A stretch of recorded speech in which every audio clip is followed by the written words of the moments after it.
Assalamualaikum warahmatullahi wabarakatuh. Waalaikumsalam. A'udzubillahi minasyaitonirrajim. Bismillahirrahmanirrahim. Alhamdulillahirabbil alamin. Allahumma shalli ala Muhammad wa ala ali Muhammad. Rabbana zalamna anfusana wa illam taghfir lana wa tarhamna lanakunanna minal khasirin. Rabbi shrah li sadri wa yassir li amri wa hlul 'uqdatam min lisani yafqahu qawli. Amin amin ya rabbal alamin. Amin. Alhamdulillah di hari Minggu ini kita akan mengkaji sebuah surat yaitu surat Al-Adiyat, dan hari ini kita kedatangan tamu spesial yaitu Mbak Insyaallah. Lucky Reza ya. Mungkin bisa diperkenalkan tentang teknik Lucky Reza ini seperti apa sebenarnya? Sebelumnya historinya mungkin bisa diceritakan buat para pemirsa Quran Inspiration, silakan. Ya, Assalamualaikum warahmatullahi wabarakatuh. Pemirsa Waalaikumsalam. semuanya yang sedang menyaksikan di live stream di YouTube ataupun di IG. Alhamdulillah wa syukurillah, pada pagi hari ini saya mendapat kesempatan yang luar biasa buat saya pribadi. Alhamdulillah diundang oleh Pak Ustadz untuk untuk berbincang pagi lah. Sebenarnya saya yang berterima kasih, alhamdulillah akan dapat ilmu yang banyak dari Pak Ustadz dari hari ini. Saya mulai karir nyanyi di tahun 88. Kemudian alhamdulillah tahun 90 itu saya dapat tawaran nyanyi dari partner nyanyi saya, Farid Hadja. Terus kemudian kita berlanjut untuk duet, ada 6 album bersama beliau. Terus kemudian saya lanjut juga dengan album solo saya, ada 6 album juga. Ada banyak juga lagu-lagu kompilasi lah seperti itu. Tapi mungkin alhamdulillah melalui Ini Rindu itu, sehingga mungkin orang-orang mengenal alhamdulillah lewat figurnya yang identik dengan almarhum. Iya, iya. Itu aja sih ceritanya. Kemudian dari situ saya juga sempat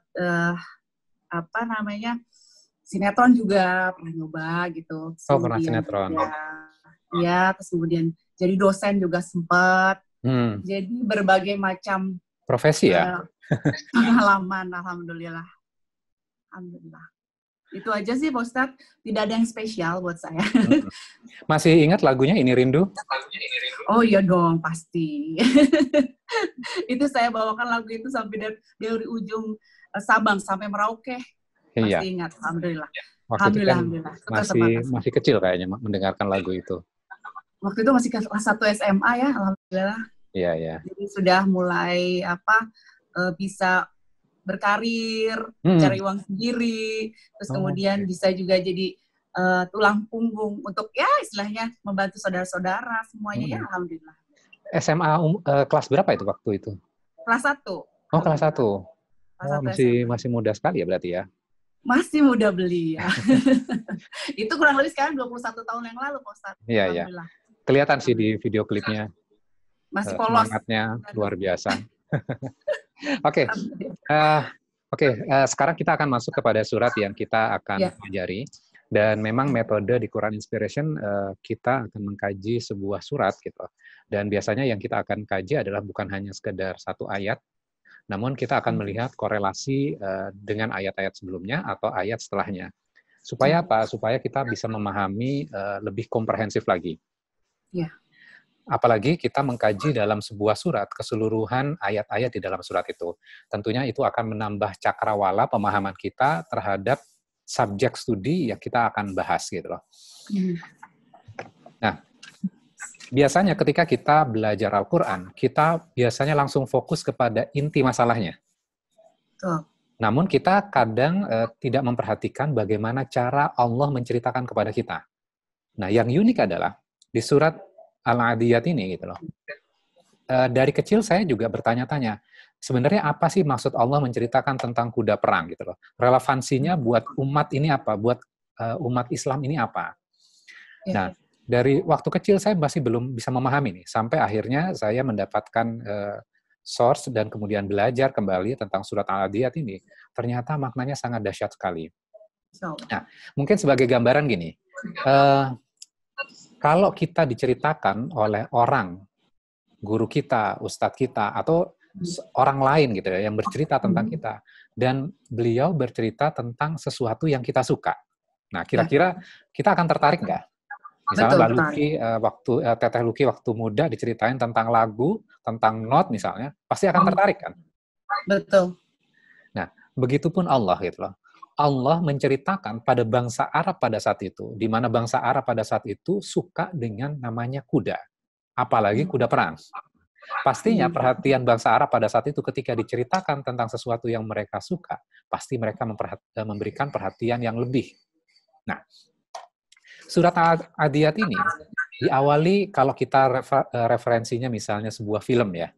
Film itu biasanya dibuka oleh scene yang sangat menarik. Nah, di surat Adiyat ini, di ayat pertama, Allah bercerita, A'udzubillahi minasyaitonirrajim, Bismillahirrahmanirrahim, wal 'adiyati dhabha. Demi kuda yang berlari kencang sampai terengah-engah. Di situ ada kata dhabha. Dhabha itu apa? Dhabha itu kuda yang berlari sampai dia mengeluarkan bunyi. Jadi kuda itu dipacu sangat kencang dan durasinya lama sehingga dia kecapean tapi dia nggak berhenti. Sehingga dia mengeluarkan bunyi. Nah, Adiyat itu apa? Adiyat itu adalah penunggang kuda yang mengendarai kuda yang berlari kencang ini sampai terengah-engah gitu. Dan penunggang kuda ini fokus kepada musuhnya saja. Dia tidak memperdulikan kanan dan kirinya, dia tidak memperdulikan belakangnya. Yang paling penting buat dia adalah musuhnya saja. Ini adalah gambaran scene awal yang Allah buka di surat Al-Adiyat. Bayangkan kalau kita film itu kameranya mungkin bisa di zoom ke mulut kudanya, kemudian mulut kudanya berbunyi, kemudian habis itu ditarik, di zoom out dikit, kemudian ada pengendara kudanya yang sedang menarik tali kekangnya, tali kekang kudanya, kemudian memacu kudanya. Kemudian di ayat kedua, falmuriyati qadha, dan kuda itu memercikkan api dan mengeluarkan sampai bunyi. Qadha itu memercikkan api. Jadi kameranya berubah tuh.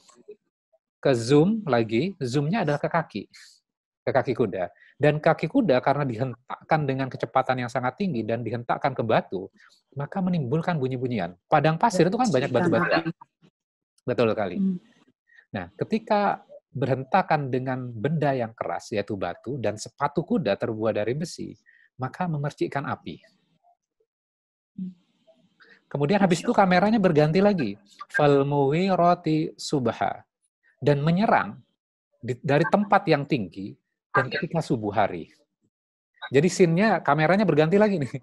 Kameranya melihat matahari yang sedang terbit.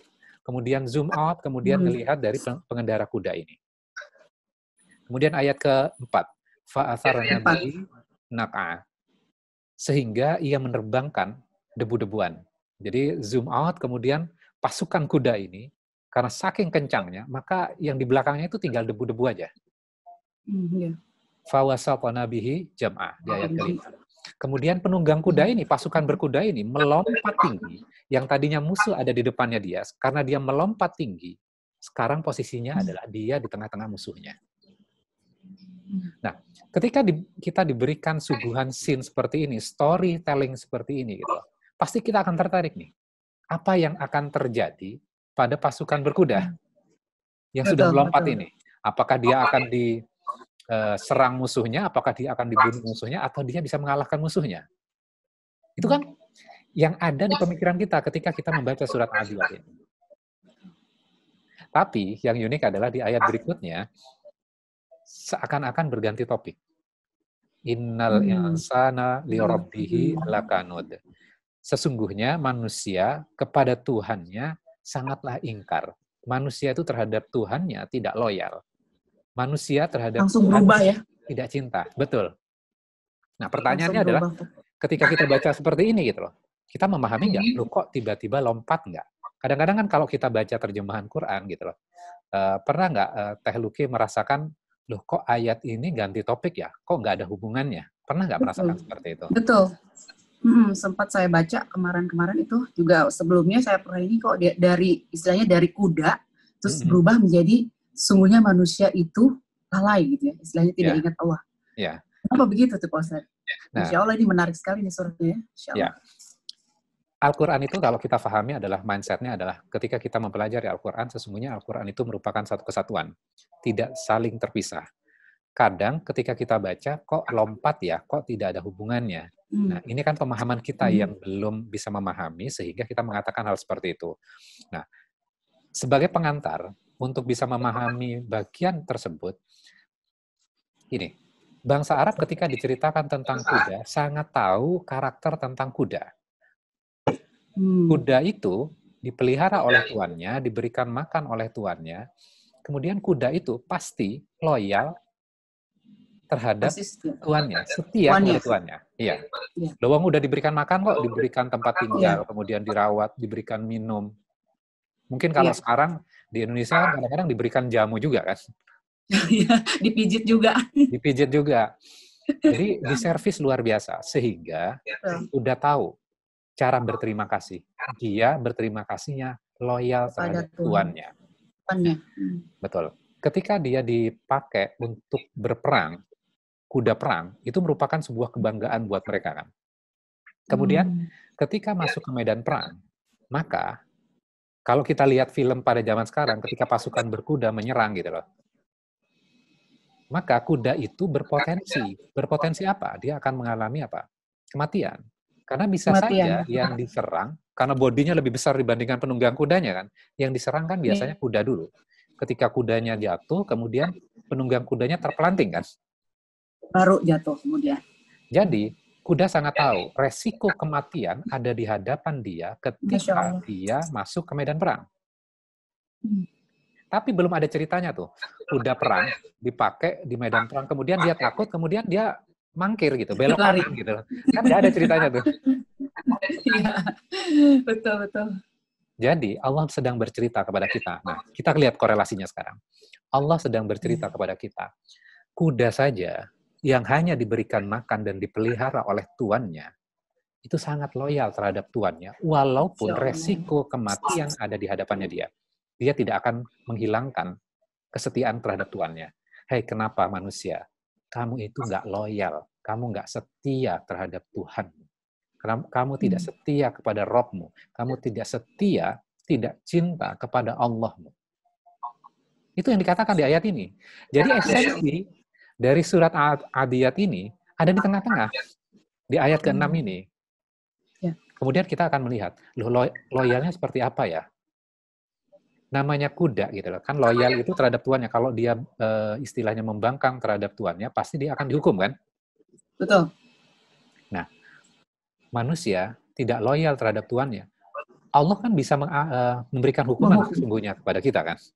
Tapi Allah nggak menghukum kita loh. Masih belum menghukum kita. Iya. Tapi faktanya bahwa sesungguhnya engkau manusia tidak loyal terhadap Tuhan. Ketika misalnya kita melalaikan sholat kita, maka sesungguhnya itu nggak loyal terhadap Tuhan kita. Kita sudah dipanggil kok. Kita diminta untuk bersedekah, kita diminta untuk berkorban.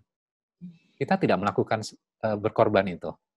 Kemudian kita diminta untuk menjalankan sebuah perintah di dalam Al-Quran, kita nggak melakukan itu, berarti kan kita nggak loyal, kita nggak patuh tuh. Nah, tentunya pada masyarakat sekarang kan ini sangat, mereka sangat belajar dari kondisi ya, pengalaman hidup seseorang. Nah, mungkin Mbak Teteh Luki Reza bisa share kepada pemirsa Quran Inspiration dan pemirsa Muslim TV juga, bagaimana pengalaman hidupnya. Ketika tadi diceritakan SMA saja, kelas 1 sudah berkarir di industri musik ya, bahkan sudah masuk ke industri sinetron. Nah, ada nggak pengalaman yang bisa dibagi dan bisa menjadi inspirasi? Jadi ini bukan membuka aib ya, tapi ini memberikan inspirasi buat orang lain. Biasanya kan ketika masih muda kan masih semangat-semangatnya, mudah-mudahan setelah memperoleh inspirasi ini, mereka bisa mengukur diri. Gitu loh. Silakan Teh Luki, bisa di-share kepada. Ya, saya sih hanya bisa melihat zaman dulu saya, waktu saya mulai berkarir, di mana usia masih belia sekali, dan saya merasa bahwa saya sudah mampu mengumpulkan materi, gitu kan, kemudian juga saya sudah mempunyai istilahnya nama, popularitas, dan lain sebagainya, kemudian semuanya seolah dipermudah oleh Allah Subhanahu Wa Taala. Ini punya ini ada, ini itu ada, pokoknya jadwal terbang saya show juga Masya Allah lah gitu ya. Hanya istilahnya waktu itu tuh sempat hanya tukar koper di bandara, pergi lagi. Begitu aja seterusnya. Masya Allah, sampai memang saya waktu itu ada target, karena targetnya saya harus bisa nyenengin orang tua, terutama mama. Karena waktu itu pas usia itu pun, pas saya nyanyi, papa saya sudah almarhum. Pas sebelum setelah papa saya meninggal, terus kemudian saya tiba-tiba dikasih jalan Allah untuk ke arah situ. Kemudian saya nggak punya cita-cita untuk jadi penyanyi, saya nggak punya cita-cita untuk jadi artis, tidak sama sekali. Saya dulu ingin menjadi kowad malah. Jadi ingin jadi tentara wanita gitu loh. Karena saya melihat papa saya kan seorang tentara ya, angkatan darat. Saya melihat bahwa gagah sekali saya sebagai inspirasi buat saya, papa saya itu. Terus kemudian papa saya meninggal, 1 tahun setelah itu saya tiba-tiba entah kenapa saya tiba-tiba masuk aja ke industri musik. Karena ajak oleh seseorang untuk mengikuti festival se-Jawa Barat.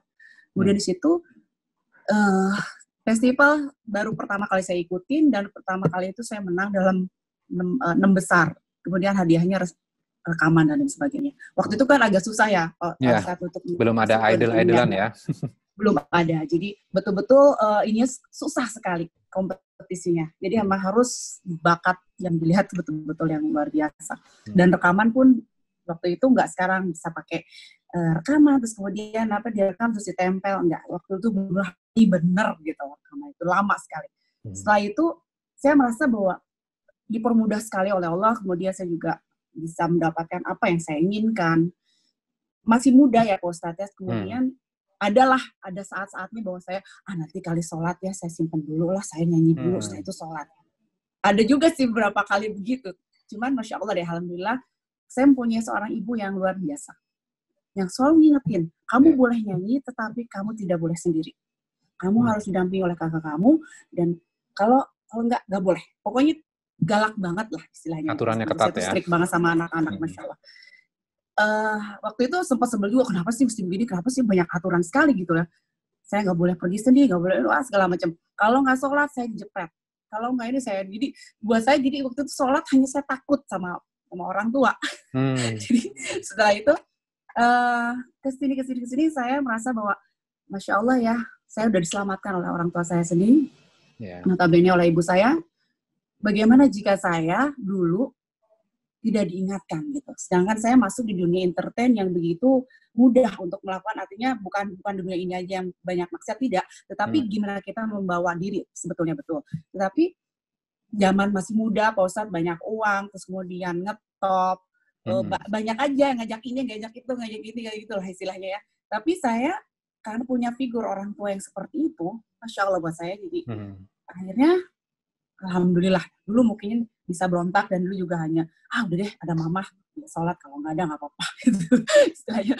Atau sholat pun, nanti ada dikosor lah, bisa lah, gampang, kayaknya digampangin banget gitu loh. Aturan-aturan memang Allah tidak menyusahkan umatnya, tetapi kalau dulu saya kayaknya menggampangkan banget, nanti dia gampang lah, kalau sholat nanti bisa dijama lah. Sedangkan nggak mengikuti aturan-aturan jama dan kosornya, gampang nanti aja. Allah Maha Tahu, gitu istilahnya Pak Ustadz. Biarin lah, Allah Maha Tahu, Allah Maha Tahu. Saya ya, alhamdulillahnya hanya sebatas dari sholat gitu, maksudnya nggak melanggar yang, alhamdulillah Allah masih jaga saya, itu aja melalui orang tua saya. Kenakalan remaja yang memang,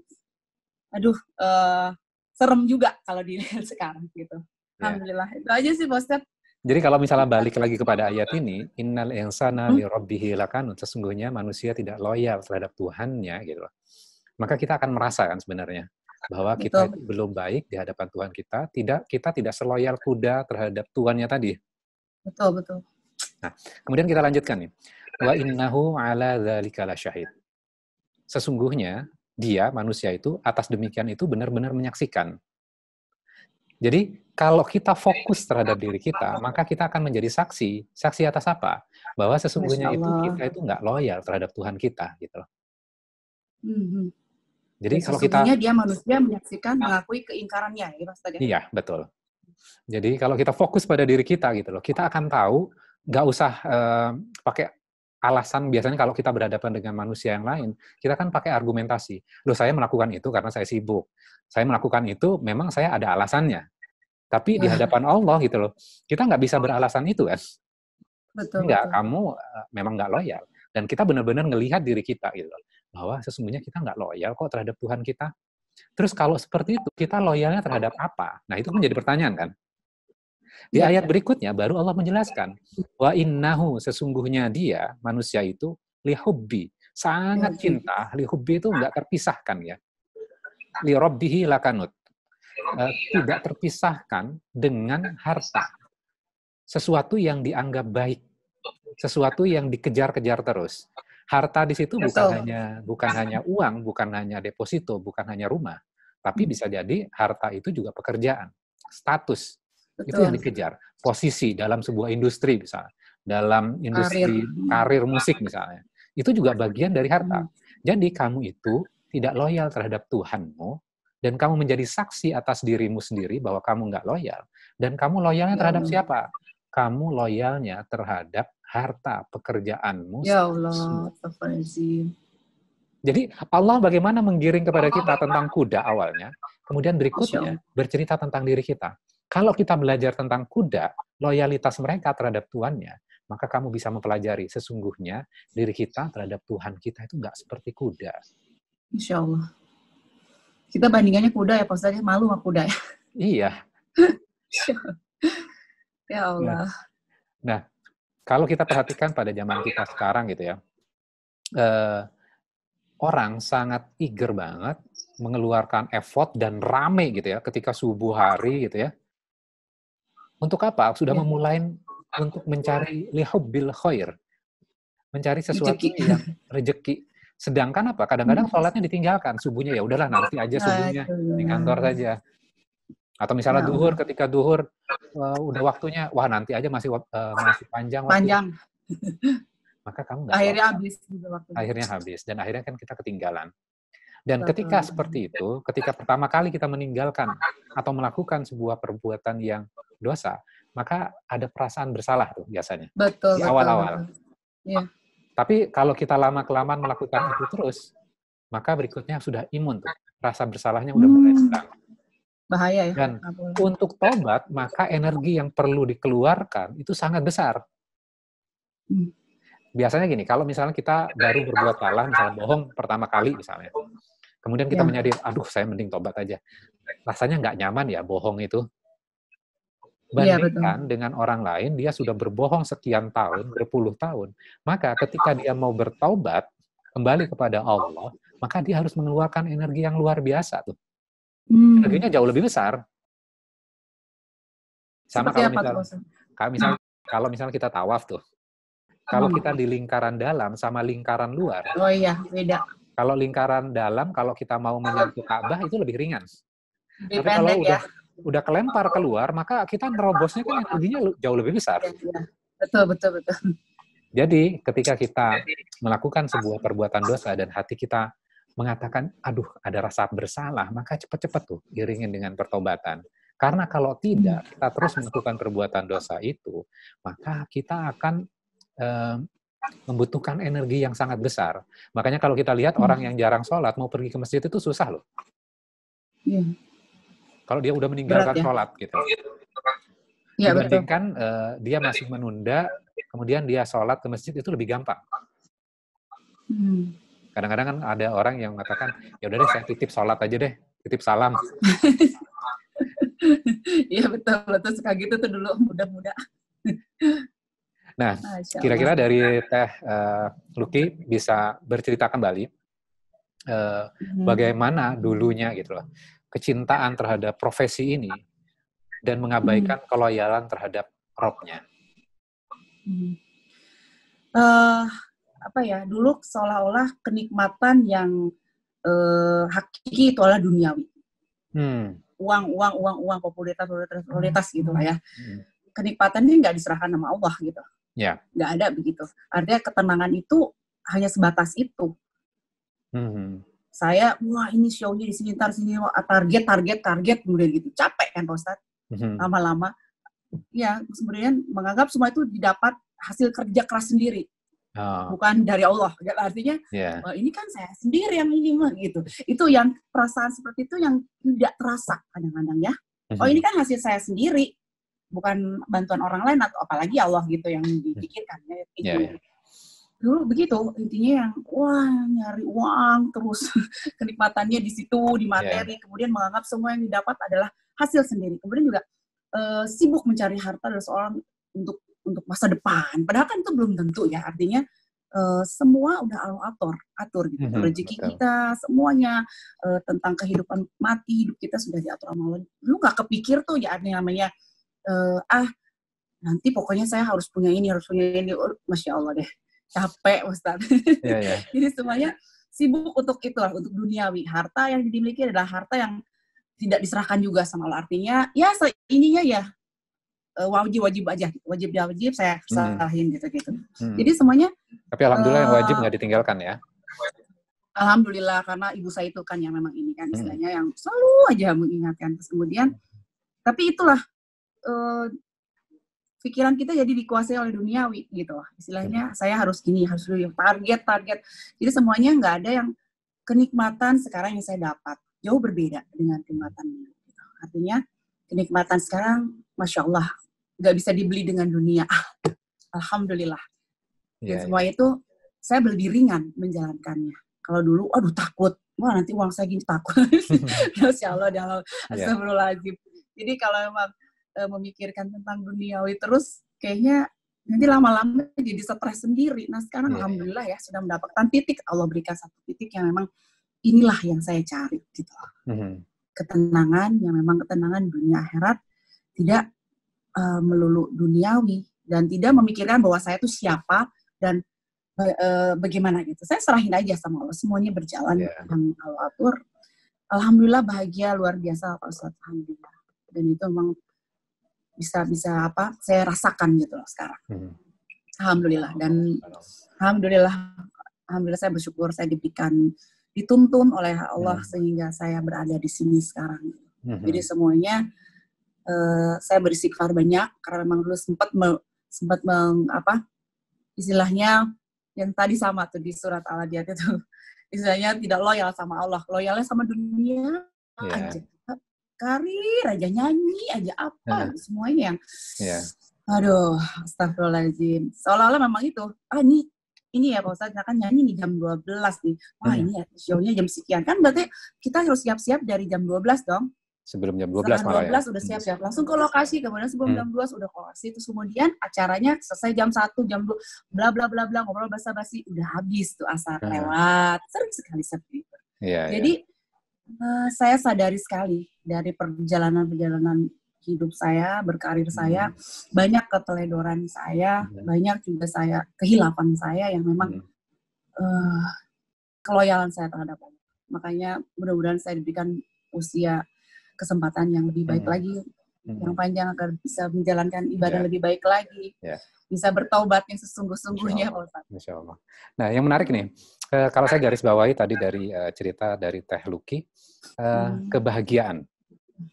Nah, kebahagiaan ini kan sesuatu yang dicari ya. Setiap manusia pasti pengen bahagia. Cuman kadang-kadang definisi bahagia itu apa? Nah, itu kan yang harus didefinisikan kembali. Tadi Teh Luki bercerita, waktu muda dulu kebahagiaan itu didefinisikan sebagai banyaknya harta kan. Posisi, kemudian profesi itu adalah yang akan jadi target yang akan membuat popularitas yang membuat kita akan bahagia kan. Betul. Namun dalam perjalanannya menuju titik di situ merasakan sebuah kejenuhan ya. Mungkin pada awal-awal happy, bahagia dan sebuah pencapaian, sebuah achievement yang luar biasa, tapi lama-kelamaan di titik itu merasakan capek dan jenuh. Gitu. Dan tidak merasakan ketenangan. Betul, ketenangan cuma sementara gitu. Sementara. Hilang lagi. Kemudian habis itu mendefinisikan kembali kebahagiaan itu apa. Kebahagiaan itu merupakan, ternyata kebahagiaan itu adalah sebuah ketenangan terhadap apapun yang kita miliki. Dan apapun yang kita miliki itu bisa mendatangkan ketenangan kita di kehidupan kita dan buat akhirat kita kan? Betul. Nah, yang saya pengen tahu adalah di titik mana sampai akhirnya merasakan dan merubah paradigma kebahagiaan itu adalah yang menenangkan buat diri kita dengan menjalankan lebih dekat kepada Tuhan, kemudian loyal terhadap Tuhan, itu di titik mana tuh perubahannya? Atau ada sesuatu yang menjadi titik baliknya? Masya Allah, Alhamdulillah. Allah tuh memberi apapun yang saya maunya. Allah maha baik. Sehingga saya malu diri. Saya tahu diri. Orang mungkin bisa berhijrah dengan cara yang lain-lain. Yang ada cara mungkin Allah uji dengan yang berat. Alhamdulillah kalau saya malu gitu. Semua yang saya gumamkan dalam hati, Allah beri. Allah, yang belum saya pikirkan. Saya hanya berpikir, ya Allah, ini Allah beri. Masya Allah. Mungkin dengan cara itu Allah membuat saya jadi malu sama Allah gitu. Akhirnya, ya Allah, betapa saya kurang ajarnya sama Allah kalau saya nggak sadar. Kalau saya tidak berterima kasih dan saya tidak banting setir, istilahnya kembali kepada jalan Allah yang betul-betul gitu ya, yang menyerahkan dirinya secara total kepada Allah gitu. Itu saya Masya Allah, Allah beri semua, jadi saya malu. Itu aja sih titik balik saya di situ ya Pak Ustadz. Titik balik saya karena Allah terlalu memanjakan saya, Masya Allah. Jadi semuanya Allah beri jalan-jalan keluar. Kayak semuanya dipermudah, Alhamdulillah. Sehingga saya malu sama Allah. Disitulah saya harus tahu diri. Dan saya harus segera bertobat sama Allah atas semua yang pernah saya lakukan.